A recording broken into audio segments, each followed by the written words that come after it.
Welcome back to another edition of the Saturday to Sunday Football Podcast. I am Paul Perdichizzi, and thank you for joining me. As always, our mini Dynasty series continues with the Dynasty tight end rankings and tier show today. If you have missed any of the 3 previous episodes, please get back to check them out. I talked about the quarterbacks first, the wide receivers, and the running backs in the 3 previous episodes. Tonight, doing the tight ends, and then the next 2 shows will be 32 Dynasty buys and 32 Dynasty sells.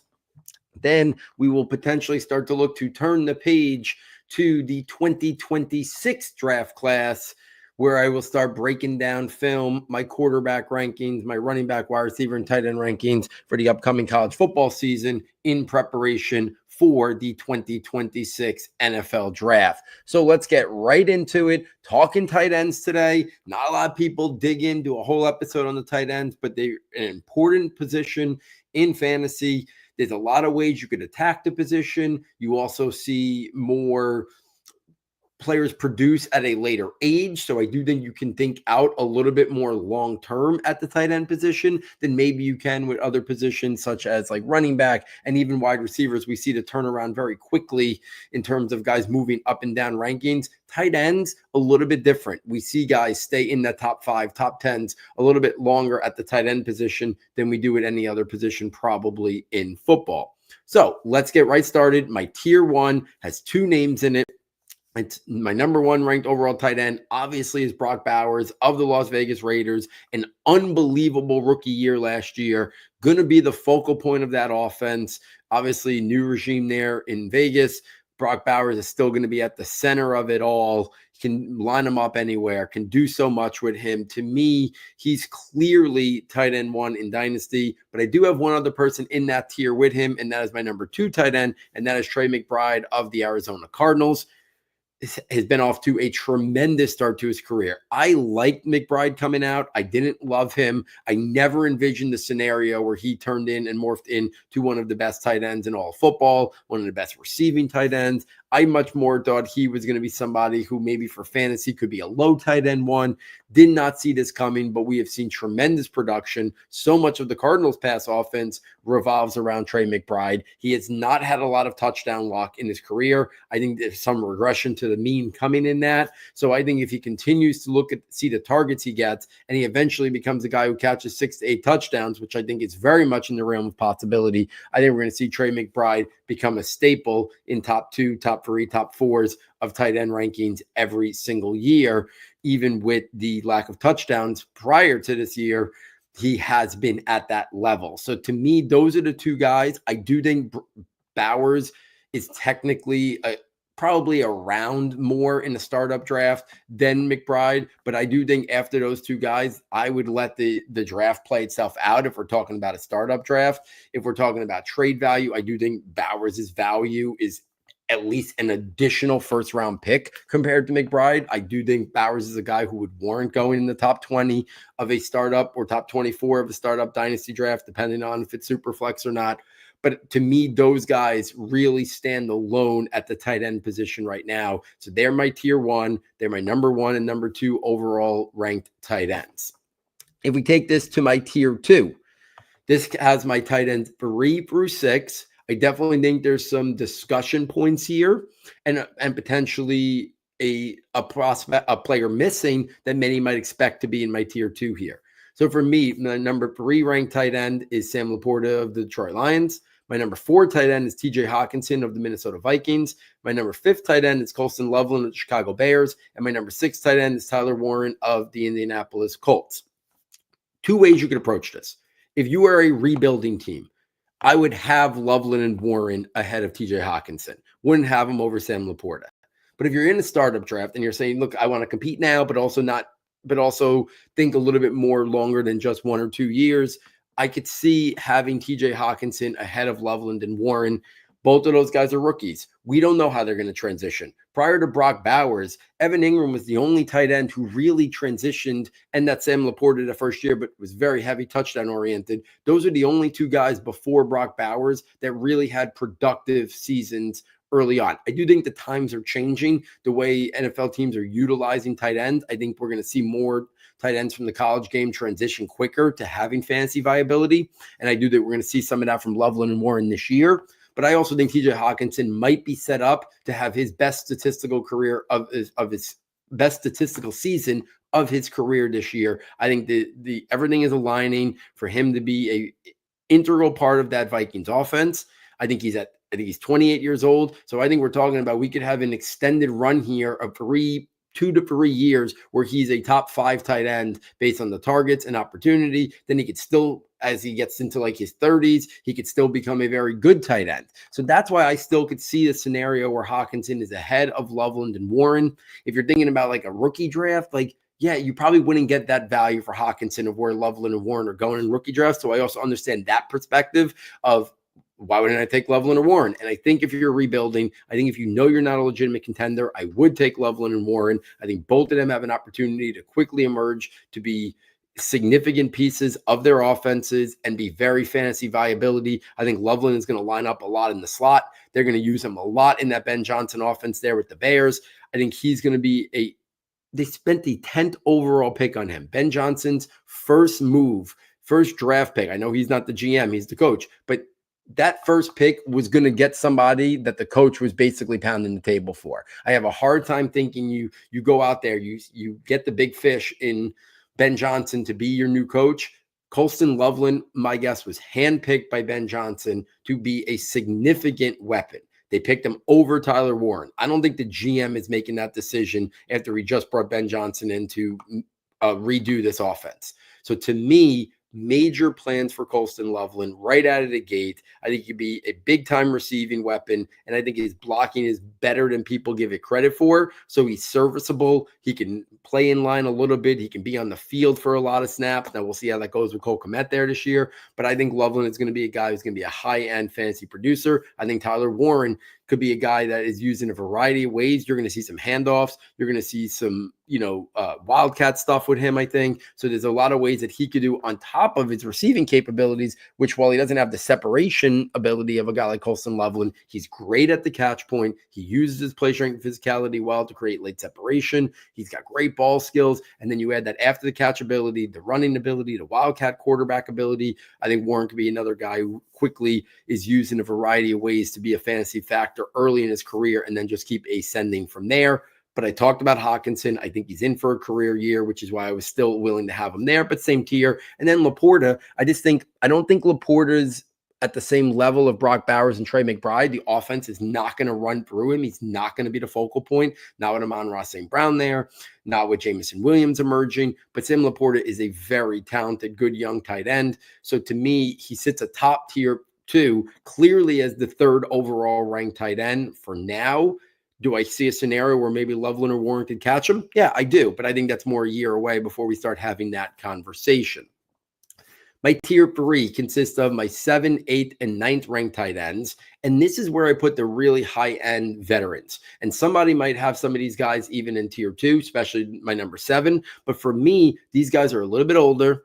I think their best seasons are probably behind them, except for maybe one. But for the first 2, I think their best seasons are behind them, but they're still very good producers. I think my number 7 tight end is George Kittle of the 49ers. My number 8 is Mark Andrews of the Ravens. And my number 9 is David Njoku of the Browns. Let's start with George Kittle. I think he's got a real chance to be the 3rd best tight end in all of fantasy this year. So again, if this was redraft rankings, he's number 3 for me. If this was just 1 year, I'm trying to win it, I want George Kittle over everybody after Brock Bowers and Trey McBride. But he is 31 years old.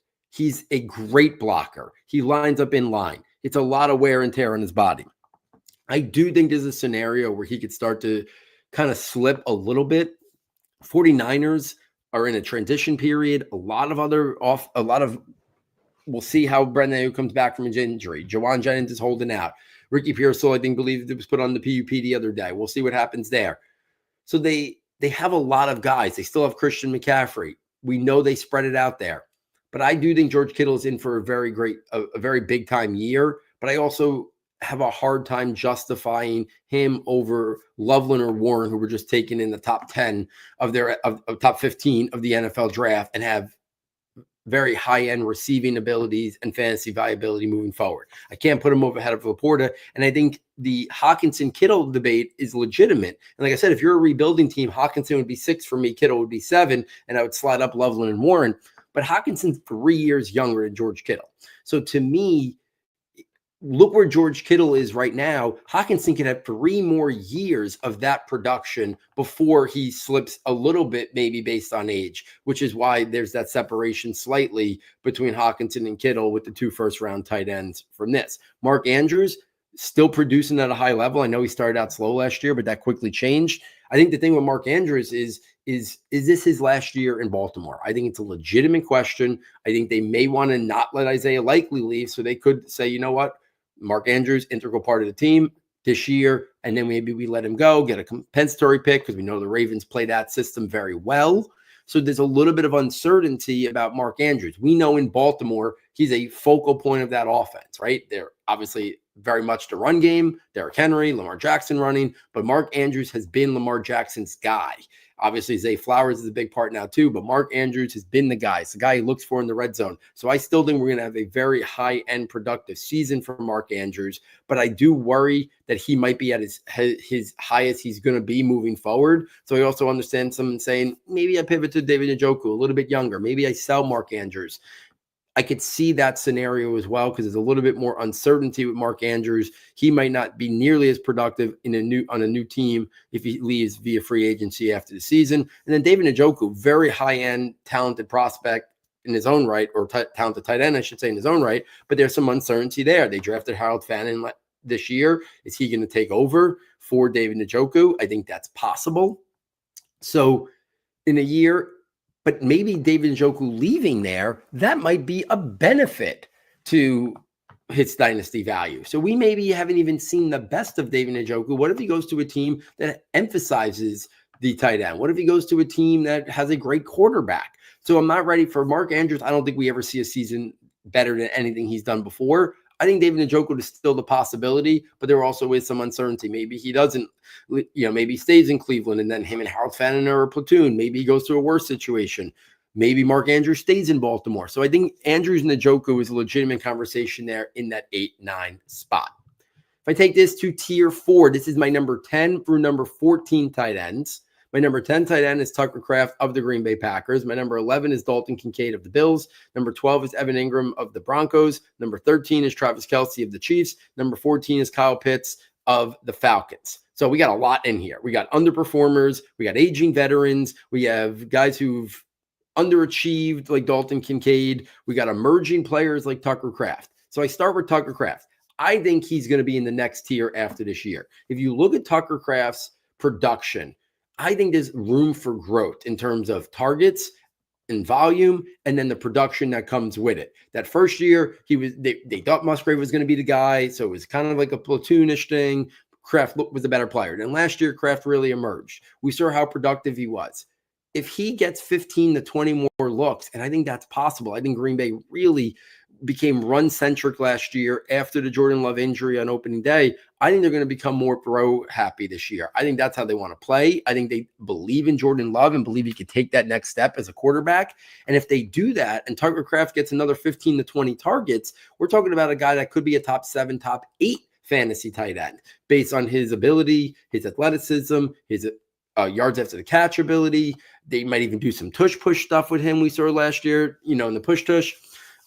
So a lot of different things there. If he steals 2 or 3 touchdowns with the tush push, that's 12 to 18 points. So there's a lot of paths for Tucker Kraft's fantasy viability to go up. A couple rushing touchdowns, more targets and volume. So Kraft is a guy I am still buying. I'm very high on him. I think he could easily be in tier 3 after this season, and maybe even during the year. If I updated tiers, I could see him jumping up that. After that, Dalton Kincaid at number 11 and Kyle Pitts at number 14. I'm going to group those guys together. I know Dalton Kincaid's been in the league less than Kyle Pitts, but both of those guys had really strong rookie years, but have not lived up to the potential and the upside since that. And I should have said Kyle Pitts before when I was talking about Evan Ingram and Brock Bowers having and Sam Laporta having good. We also saw a really productive first season from Kyle Pitts. Now, it hasn't been followed up, so I think a lot of people forget that he did have that good year, even though he didn't find the end zone much. Very productive year. Kincaid and Pitts are very similar to me. There's a lot of potential. There is a lot of athleticism. There is a lot of pass catching ability. But Kincaid can't put Dawson Knox on the back burner and play all the time. Kyle Pitts can't seem to do that either. And they haven't emerged into focal points of the pass offense yet. So what you have gotten between both of these guys is glimpses of elite level tight end production, but then a lot of inconsistency, which has them hovering in this tier and being borderline like late tight end 1 to mid tight end 2s, even in redraft leagues, because there's so much uncertainty. But they were both highly regarded prospects, both of them first round guys, both of them uber talented. If I could turn either one of them into Tucker Kraft, I would. In one of my home leagues, I traded Kyle Pitts for Tucker Kraft because I don't believe the elite ceiling that we thought Kyle Pitts could have. I think that ship has sailed. But I do think he could still be more productive. I think he needs to change of scenery. I'm almost hoping for an in-season trade because I just think the Falcons have soured on what they want from him. And I think he needs to go to a different offense, a different offensive coordinator, play caller, who maybe can maximize his skill set, not ask him. We saw Evan Ingram up and down in New York, but then we saw what he could do in Jacksonville, more of the focal point. I think there's room for growth for Kyle Pitts. I just don't know we're going to see it in Atlanta. And then Evan Ingram, I think he's set up for a really strong year in Denver. He's still, he's like 30 years old, so I think he's got a couple years. Maybe that he could still be, a low tight end 1. And then Travis Kelce, I think this is going to be it for Travis Kelce. We'll see. Maybe he changes his mind. But I also think the Chiefs wide receiver room is better than it has ever been before. So that's why I would say I would have Ingram slightly ahead of Travis Kelce. I also think we're going to get 2 to 3 more years out of Ingram, probably only 1 out of Kelce. And I do think their production this year could be pretty similar based on Sean Payton wanting Evan Ingram there, his use of the tight ends historically, and Travis Kelce a year older. Maybe they minimize during the year to save him fresh for the home stretch and the playoffs. And then also, I know Rashee Wright's going to be suspended, but the emergence of Rashee Wright once he gets back from suspension. Xavier Worthy's going to, I think, take a next step. They have Hollywood Brown, and I'm very intrigued with Jalen Royal. It's a guy who I loved in the pre-draft process. So they have options there that I think could minimize the need of feeding Travis Kelce during the year. If we take this to my 5th tier, 3 names in there. One guy is oozing with upside, 2 very solid veterans who I think have a couple years left of solid tight end 2 production, maybe sprinkle in a low tight end 1 year as well based on touchdowns. My 15 tight end is Isaiah Likely of the Ravens. My 16 tight end is Dallas Goedert of the Eagles. My 17 tight end is Jake Ferguson of the Cowboys. Anytime Likely has had an opportunity to see significant looks, he has produced. We saw what he did week 1 last season. Maybe that was 2 years ago. But we saw that big production that Isaiah Likely had. No, it was last year. We saw the production that Isaiah Likely had. He can be an integral part of an offense, and I think that this could be Mark Andrews last year in Baltimore, and then they bring back Isaiah Likely, and he becomes their starting tight end, and a lot of the ways they utilize him when Mark Andrews is out, we're going to see Isaiah Likely potentially take that next step. But obviously for redraft, he's hard to trust this year without an injury to Mark Andrews. I think he's more of a low tight end 2 for redraft, but I put him right here around that 15 spot because I am intrigued with what he could offer once he gets an opportunity. And I think that opportunity is coming, whether it's in Baltimore or whether it's with a new team. I think a year from now, there's a real opportunity that he's going to be starting for somewhere and have a chance to be a high-end producer at the tight end position. And then Dallas Goedert and Jake Ferguson. I do think this is Dallas Goedert's last year in Philly, but I think he still could have a couple years left of low tight end 1 to mid tight end 2 production, whether he's in Philadelphia or with another team. I think Philadelphia, in all intents and purposes, has actually held Dallas Goedert back because they're run-centric, because A.J. Brown's there, because Devonta Smith's there. I think if we saw Dallas Goedert on another team, we would have seen a tight end 5 or a tight end 6 season. I think that's in the possibility with the skill set that Dallas Goedert has. Now, he's been banged up a lot. He's aging now. So I'm not sure that type of production is ever going to happen for him at this point, but I still think he's got a lot left in the tank to be a low tight end 1 to mid tight end 2 producer. I think he'll probably live around that range. You have to deal with the ups and downs of Dallas Goedert. You know that's going to happen in the Eagles offense. But a year from now, I think he could get a decent free agent contract, 3-year deal, maybe 2 legitimate years in there, but be the clear starting tight end on a different team that might be more pass-centric and open up some opportunity there for Goddard. And I think Jake Ferguson's going to have a bounce-back year. Last year, he was in everybody's top 10s for redraft for Dynasty. Things went sideways last year for Dallas. I think Ferguson has a chance to reemerge to be a low tight end 1 to high tight end 2. So I would not be surprised if we saw that. If we take this to my tier 6, it's the entire draft class from this year. I put them all in the same tier for Dynasty. I know there was some separation in Dynasty rookie drafts, but for this positional startup thing, Dynasty draft, I don't think there's a lot separating my number 18 to my number 21 tight ends. Number 18 is Elijah Arroyo of the Seahawks. The Seas just parted for him to maybe be more of a producer this year that they cut Noah Fant. Number 19 is Terrence Ferguson of the Rams. They made that trade back with the Falcons. He was the guy I think they wanted when they made that trade back. They knew he was going to be there. They've been looking to upgrade the tight end position. I trust Sean McAvey to use him and put him in positions to be successful. I think he could quickly emerge to be the third option in the pass offense after Puka Nacua and obviously Devontae Adams. I like Ferguson's landing spot a lot there, and I'm interested to see how he's utilized with the Rams. Number 20, Mason Taylor of the Jets. I do think he has an opportunity to see more targets than Elijah Arroyo and Terrence Ferguson in year 1. But the Jets got uncertainty at the quarterback position, the offensive coordinator. We'll see coming from Detroit. A lot of unknown in terms of how he's going to utilize him. But I like Mason Taylor a lot. Anyone who knows, has been a long-time listener to me, knows I thought Mason Taylor was closer to Colston Loveland and Tyler Warren as a pre-draft talent than he was to Elijah Arroyo and Terrence Ferguson. But for fantasy and for receiving production, I have him slightly behind there because I do think the other guys are set up to maybe be a more integral part of the offense, even though I think Mason Taylor is going to start. He's going to see targets. I don't know how productive that passing offense is going to be for the Jets. A lot of, unknown with Justin Fields, the quarterback. So we'll see how that goes. And then Harold Fannin Jr. out of Cleveland. They invested an early 3rd-round pick in him. I think they have big plans for Harold Fannin. I wasn't a huge Fannin guy coming out, but he had elite college production. He got good draft capital very early round 3, almost basically late round 2. I think it was like the first or second. It was like this one of the first few picks of round 3. I think David Njoku is going to be off the team after the year. They don't have, besides Jerry Jeudy, any other clear focal points of a pass offense. So I'm intrigued with Harold Fannin. Compared to a couple of guys who are going to be in my next tier, I think it is very much what you're looking to do for Dynasty, what you're looking to do for the startup. Because I'm going to mention a couple names at the top of my next tier, which clearly, if you're looking to win this year or maybe even next, would be ahead of Harold Fannin. But I want to keep Harold Fannin with those other tight ends from the rookie class because I don't think there's as much of a separation, and their ceiling cases, I think, are pretty similar as well.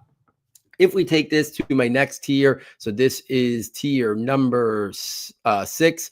This goes from number 22 to 27. My number 22 tight end is Jonnu Smith, now of the Steelers. My 23rd tight end is Hunter Henry of the Patriots. My 24th tight end is Cade Otton of the Bucks. My 25th tight end is Brenton Strange of the Jaguars. My number 26th tight end is Cole Kmet of the Bears. And my number 27 tight end is Pat Freiermuth of the Steelers.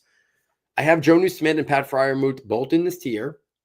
I think Jonnu Smith's going to be the better receiving production for sure, but he is 30, a couple of years left maybe there. I think Pat Freiermuth could get a better opportunity with another team down the line. Still, I'm a fan of Pat Freiermuth's game, so I didn't want to push him down too far below this. Same thing with Cole Kmet. I think he could be a functional, good starting tight end and be a mid to low tight end 2 producer in the right setup. I don't think the setup is now right with Colston Loveland there. So that's why Cole Kmet and Freiermuth at the end of this tier for me. Jonnu at the top because I do think he's the one set up most to produce this year. But I think right behind him is Hunter Henry of the Patriots. He seems to get lost in the shuffle. Great early part of his career. Then I feel like people have he left there. He went to New England. things weren't good, but he came back last year and bounced back in a big way. And I think he's one of Drake May's top targets this year. I think he's going to be an integral part of that offense. I think he's young enough that he could have 2 or 3 more productive seasons. I think Hunter Henry is a guy who you're going to see mid tight end 2 production in redraft leagues, and you can get him at a little bit of a discount here in Dynasty. You can get him as more of a low tight end 2 or even a high tight end 3 in a standard 12 team Dynasty league. So I'm a fan of Hunter Henry. I think he's a guy who's going to outperform his ranking as we see over for the next couple of years. Cade Otton of Tampa Bay, so many passing weapons there, which is what holds him back a little bit, but we've seen him produce. We'll see now another new offensive coordinator, but I like Cade Otton there. And then Brenton Strange of the Jaguars is really interesting because he had really good draft capital when they invested a late second round pick in him. But at the same time, he wasn't this great pass catcher coming out, but we saw some glimpses of him being an integral part of the team. Now we got Liam Cohen there. We'll see how he uses it. They have Travis Hunter there. I don't think we're going to see Brenton Strange be as involved, but also Evan Ingram is gone now. So I'm holding and reserving judgment where I could see Brenton Strange kick up into that next tier with those rookies from this year. And maybe that's where a lot of people would have him with the Mason Taylors, Terrence Ferguson, and Elijah Arroyo. He's got round 2 draft capital. So like if I was going to make a move, I would probably move Strange up a little bit. But right now, I just think those other guys' ceiling is greater. I think Strange is going to be a good tight end. I'm not sure he's got the ceiling of those other pass catching tight ends that were taken in this year's draft. If we take this to my tier 7, this goes from 28 to 37. Not going to talk about all of these. Ben Sinnott of the Commanders, really good draft capital last year, but had a really unproductive, minimal year 1 as a rookie, and Zach Ertz still was producing. We'll see if Sinnott becomes more involved this year for the Commanders offense. 29 is Mike Gesicki of the Bengals. He's attached to Joe Burrow. He's going to get looks there. So I think he's going to be a guy who could be a functional tight end too this year with some spiked weeks. Chigga is at number 30 of the Titans. Interested to see his usage now with Cam Ward there, new style of offense. I think there's more receiving upside for Chigga than we've seen. I know we've seen glimpses of it, but if they can get creative there, I think there's an opportunity for Chigga to outproduce his ranking in all formats right now, redraft, dynasty as well. Number 31 is Jatavian Sanders of the Panthers. I'm interested to kind of see the next step he takes this year. Obviously, we saw Bryce Young emerge a little bit last year. Dave Canales at the helm. I think Sanders is another guy who I think we could see climbing ranks a little bit based on the setup that he has around him. At 32, I have the rookie from this year, Oronde Gadsden of the Chargers. Very intrigued with Gadsden, the former wide receiver. He's been getting a lot of hype in rookie OTAs, mini camps, all that stuff. Interested to see there's an opportunity there with the Chargers for another pass catcher emerge. I'm intrigued by Gadsden, who was a day 3 pick this year. At 33, Theo Johnson of the Giants. A lot of buzz that Giants really are big fans of him. Can he emerge this year? He was an early 4th-round pick last year, but they did go out and get Thomas Fidone this year as well, a guy who I'm intrigued with that could push him, but he's a 7th-round pick, so he's not here in my top 40, but he's a guy who would be right behind, probably right after my 41, 42, somewhere over there would be Thomas Fidone, and that's why I moved Theo Johnson down a little bit, because I think Fidone is a very interesting prospect that could push Theo Johnson sooner rather than later, as much as I also like Theo Johnson. A couple veterans at 34, 35, Dalton Schultz of the Texans, Zach Ertz of the Commanders. I think both of them could produce tight end 2 seasons this year, but obviously on the wrong side of their careers. I think we're going to see both of them start slowing down. 36, Jawan Johnson of the Saints, another veteran. We'll see what that Saints offense looks like this year and how much he's utilized. And then 37, Michael Mayer of the Las Vegas Raiders. He's still got 2 years left on his rookie deal. But Michael Mayer was a guy that was an early 2nd-round pick, liked him a lot coming out of college, thought he was a complete tight end who can line up in line, could block, but also could be a good receiving weapon. Interested to see. I think we're never going to see fantasy viability with the Raiders, which is why he gets pushed down so much, because I think he's got 2 more years there. I don't see any reason why they're going to trade him. They probably wouldn't get back anything more than like a 5th-round pick, and I don't think it's worth it to get rid of a young player like that. You could probably, get that with a compensatory pick if a team wants to take a shot on him in a couple years. So I like Michael Mayer. I think he's a great stash, but it's hard to have him much up in the ranks because you can't really utilize him this year. You probably can't utilize him next year. And then we don't know what other teams around the league are going to think about him. Is he going to get signed somewhere to be a clear-cut starter? So there's so much uncertainty there, but I'm still a fan of the player and think that there could be opportunity when he eventually gets out of Las Vegas. And then my last tier, rounding out with a couple other interesting names. 38 is Gunnar Helm of the Titans. 39 is Eric All of the Bengals. Number 40 is Tyler Higbee of the Rams. Number 41 is Dawson Knox of the Bills. And number 42 is Thomas Fidone of the Giants. Helm and Fidone were day 3 picks this year. Gunnar Helm was an early early day 3 pick, competing there with Chigakonkwo. If he didn't have a poor pre-draft process, I think Helm would have went in the top 100, but he did still go early, round 4. I think there's an opportunity for him to seize that thing away from Chigakonkwo as a more complete player, but we'll see. Thomas Fidone, I talked about already. And then Eric All was a really interesting pick. We knew he wasn't going to play much last year due to injury. Can he potentially start taking and seizing the role from Mike Gesicki? I think it's going to be interesting because All is a very talented prospect. We saw that in college, that I think he's a guy who I would love just to have him on my taxi squad, a deep roster, just kind of sitting out there, seeing if he can get back from this injury and materialize. Higbee and Dawson Knox, I think, are solid veterans. If they were given an opportunity, I think they could be functional, low tight end 2 types for fantasy. But now I think Higbee might have a better year this year than Dawson Knox. I do think the writing is on the wall for him to lose the job to Terrence Ferguson. I do think Dawson Knox is still young enough that when he gets out of this contract and the Bills can move on, another team could look at him in a much different way. Before the Bills drafted Dalton Kincaid, Dawson Knox was producing low tight end 1 fantasy production. He's a great blocker, one of the best blocking tight ends in football, but he's also a functional pass catcher. So I think there's an opportunity where he could become a low tight end 2 again if he leaves Buffalo, becomes a clear-cut starter for another team. So there it is, guys. My top 42 Dynasty tight ends, my rankings, my tiers. Again, if you're enjoying this content, go back and check out the 3 previous podcasts. I did quarterback, running back, and wide receiver. I got 2 more parts to this mini Dynasty series. The 4 podcasts I did already sharing my rankings. And then I have 32 Dynasty buys, 1 for every team, couple bonus ones, and then 32 Dynasty sells, guys that I'd be looking to buy or sell. So 2 more podcasts. I'm going to knock out both of them next week, kind of concluding the mini Dynasty series here, a 6-part series, sharing my thoughts, all things Dynasty. Again, if you're enjoying this content, please get over to the website, S2S Football, fastest and easiest way to get there. Check out the premium content tab. Still can purchase the notebooks that will have all of these rankings in it, updated in real time.